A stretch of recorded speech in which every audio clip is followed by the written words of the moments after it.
राज्यातील 10वी आणि 12वीच्या परीक्षांमध्ये सामूहिक कॉपीच्या घटनांवर कडक कारवाई करण्याचे आदेश मुख्यमंत्री देवेंद्र फडणवीसांनी दिलेत। सामूहिक कॉपीच्या घटना आढळल्यास अशा केंद्राची मान्यता कायमस्वरूपी रद्द करावी, तसंच कॉपी करायला मदत करणाऱ्या शिक्षक आणि कर्मचाऱ्यांना थेट सेवेतून बडतर्फ करण्याचे निर्देश त्यांनी दिले आहेत। 12वीच्या पहिल्याच पेपरला राज्यभरात 42 केंद्रांवर गैरप्रकार समोर आलाय, तर मराठवाड्यात सर्वाधिक कॉपीची नोंद झाली आहे। मुंबई, कोल्हापूर आणि कोकण विभागातून एकही गैरप्रकार समोर आलेला नाही। या विभागात कॉपीमुक्त अभियान पहिल्याच दिवशी 100% यशस्वी ठरल्याचं दिसून आलं।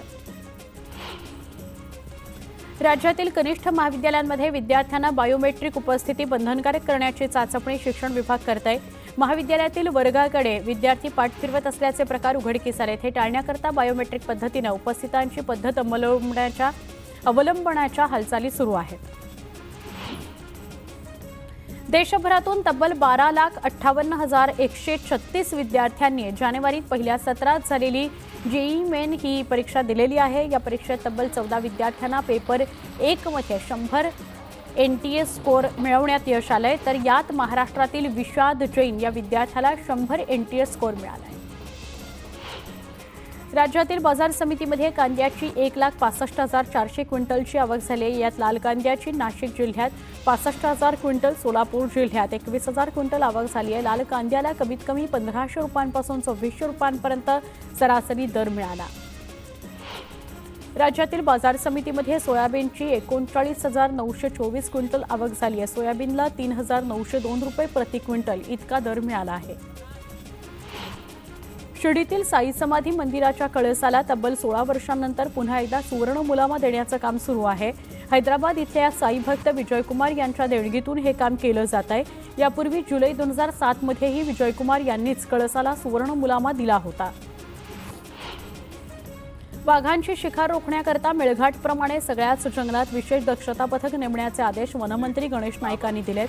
वाघाची शिकार करणाऱ्या बहरेलिया या टोळीला अटक करण्यात आल्याची माहितीही त्यांनी दिली। सुरक्षित गुंतवणूक म्हणून सोन्याकडे अनेक गुंतवणूकदारांचा कल आहे। सध्या सोन्याला तेजी आहे। 10 ग्रॅम सोन्याचा दर तब्बल 89,500 रुपयांवर गेलाय। मंगळवारी सोन्याचे दर तब्बल 14,000 रुपयांनी वाढले आहेत, तर लवकरच सोनं 1 लाखांचा टप्पा गाठेल अशी शक्यता आहे। नाफेडतर्फे सोयाबीन खरेदीची मुदत संपली आहे आणि हजारो शेतकऱ्यांचं सोयाबीन मात्र अजूनही शिल्लक आहे। सोयाबीन खरेदीच्या मुदतवाढीबाबत शेतकऱ्यांमध्ये संभ्रम आहे, कारण बाजार समित्यांमध्ये सोयाबीनचे दर घसरलेत आणि शेतकरी हवालदिल झालाय। संसद परिसरात सोयाबीनचा मुद्दा विरोधकांनी उचललाय, तर मुदतवाढ मिळावी यासाठी केंद्राला विनंती केल्याचं राज्य सरकारनं सांगितलं आहे। बघूयात स्पेशल रिपोर्ट। सोयाबीन खरेदी मुदतवाढीबाबत संभ्रम। कुणाला त्याचे हेच नाही, शेतकऱ्याचे कुणाला देणं घेणं नाही। बंद झालं काय, चालू राहिलं काय, काही झालं काय, कुणाला शासनाला त्याचं काही देणं घेणं नाही। सोयाबीन उत्पादक शेतकरी हवालदिल।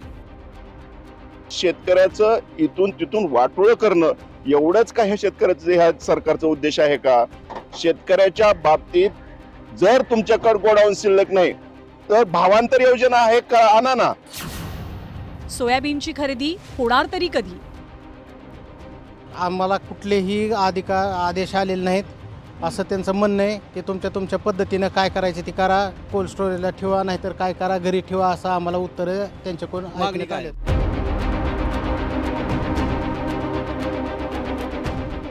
राज्यात नाफेडतर्फे होत असलेली सोयाबीनची खरेदी 6 फेब्रुवारीपासूनच बंद झाली आहे, पण या खरेदीला मुदतवाढ मिळेल या अपेक्षेनं शेतकरी आपल्या सोयाबीनसह खरेदी केंद्रांच्या बाहेर ठाण मांडून आहेत।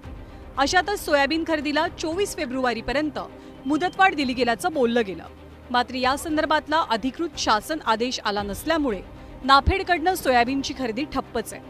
दरम्यान सोयाबीन खरेदीसाठी केंद्र सरकारनं 6 फेब्रुवारीपर्यंतच मुदतवाढ दिलेली होती, त्यानंतर कोणतीही मुदतवाढ दिली नाही असं पणन विभागानं स्पष्ट केलंय। ही माहिती राज्याच्या माहिती आणि जनसंपर्क खात्याकडनं देण्यात आली। एकीकडे नाफेडची खरेदी बंद, तर दुसरीकडे बाजार समित्यांमध्ये सोयाबीनची आवक प्रचंड वाढली आहे।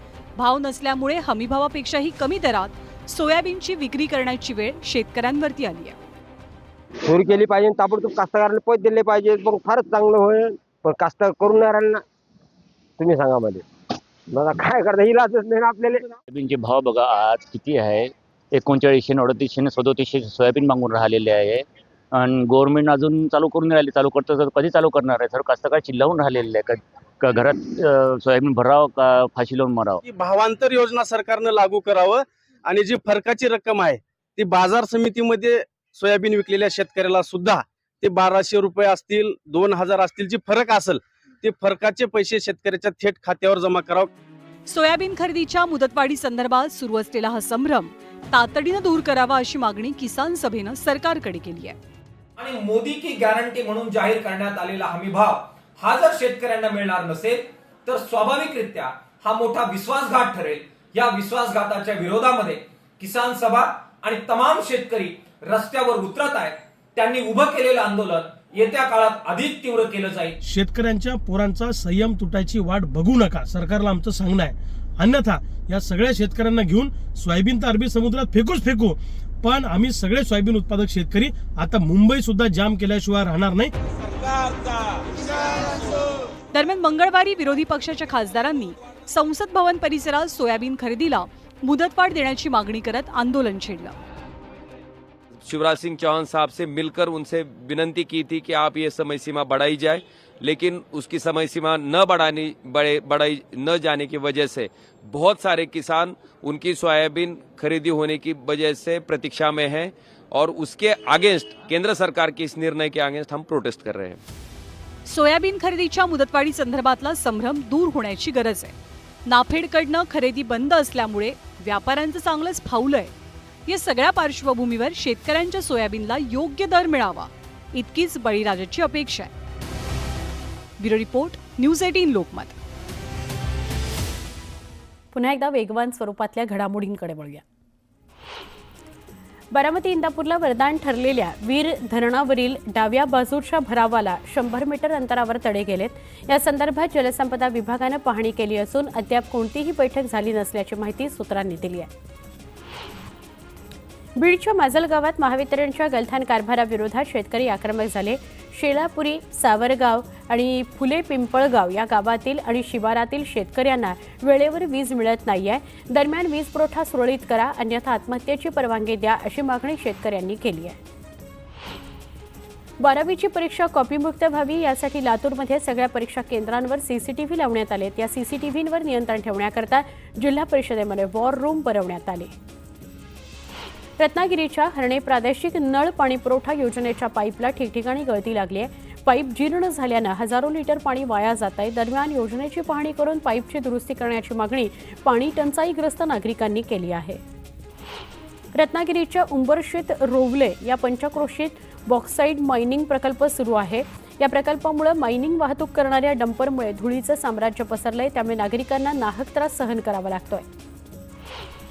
नांदेडमध्ये राष्ट्रीय सफाई कामगार आयोगाचे सदस्य PP वाया यांनी कामगार संघटनेसोबत बैठक घेतली. या बैठकीत त्यांनी सफाई कामगारांच्या समस्या जाणून घेतल्या.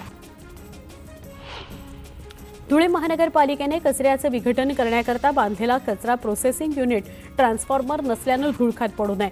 प्रस्ताव देऊन 2 महिने उलटले तरी ट्रान्सफॉर्मर न बसवल्यानं डेपोत कचऱ्याचा ढीग वाढत चाललाय. देवगडच्या मत्स्य विद्यालयासंदर्भात मंत्री नितेश राणेंनी बैठक घेतली. देवगडचे मत्स्य विद्यालय नागपूरच्या विद्यापीठाशी संलग्नित न करता ते दापोली कृषी विद्यापीठाला संलग्न करावं अशी सूचना मंत्री नितेश राणे यांनी यावेळी केली. बुलढाण्यामध्ये 12वीचं परीक्षा केंद्र असलेल्या शाळेच्या आवारात दारूच्या बाटल्यांचा खच आढळला. या प्रकारामुळे पालकांमध्ये मोठा रोष आहे. संचालकांसह संबंधितांवर कारवाई करण्याची मागणी पालकांनी केली आहे. घरकुल घोटाळा उघडकीस आल्यापासून जळगाव महापालिकेची हजारो घरे धुळखात पडली आहेत. घरकुलांच्या या पूर्ण इमारती पडून आहेत. उद्यानं, शाळा किंवा रुग्णालय सुरू करण्याची मागणी नागरिकांनी केली आहे. ICC अंडर-19च्या विश्वविजेत्या भारतीय महिला क्रिकेट संघातील महाराष्ट्रातील खेळाडूंच्या मुख्यमंत्री देवेंद्र फडणवीसांनी भेट घेतली आणि सन्मान केला. सानिका चाळके, भाविका अहिरे, ईश्वरी मोरेश्वर या सगळ्यांचा मुख्यमंत्र्यांनी सत्कार केला. दरवर्षी माघ पौर्णिमेला 5 दिवस चालणारी कचारगड यात्रा ही यंदा 10 फेब्रुवारीपासून सुरू झाली आहे. ही यात्रोत्सव 14 फेब्रुवारीपर्यंत चालणार आहे. गोंदिया जिल्ह्यातील सालेकसा तालुक्यातल्या अतिदुर्गम नक्षलग्रस्त घनदाट जंगलात कचरागड गुहा आहे आणि आदिवासींचं आराध्य दैवत पारी कोपार लिंबूची मूर्ती या गुहेत आहे. यवतमाळ जिल्ह्यातील सामाजिक कार्यकर्ते महेश पवार यांनी सुरू केलेल्या जीवाची मुंबई या उपक्रमाअंतर्गत 20 घरेलू कामगार महिलांना 2 दिवसांची मुंबई सफर घडवली जाते. या महिलांनी मंत्री अदिती तटकरेंची भेट घेतली. यावेळी तटकरेंनी महिलांना साडी चोळी भेट दिली. बीडच्या आष्टीमध्ये भगवान विश्वकर्मा जयंतीनिमित्त भव्य पालखी सोहळा संपन्न झाला. टाळ मृदुंगाच्या गजरात हजारो भाविकांनी या सोहळ्यात सहभाग घेतला. वर्ध्यात जिल्हास्तरीय बुद्धिबळ आणि धनुर्विद्या स्पर्धेचं आयोजन करण्यात आलं. या धनुर्विद्या स्पर्धेत 57 तर बुद्धिबळ स्पर्धेत 176 खेळाडूंनी सहभाग घेतला. विजेत्या खेळाडूंचा सन्मानचिन्ह आणि रोख बक्षीस देऊन सन्मान करण्यात आला. कराडमध्ये सह्याद्री कारखान्याच्या 11,000 मेट्रिक टन बॉयलरचा अग्निप्रदीपन सोहळा पार पडला. कारखान्याचे चेअरमन बाळासाहेब पाटील यांच्या उपस्थितीत हा सोहळा झाला. छोटासा ब्रेक.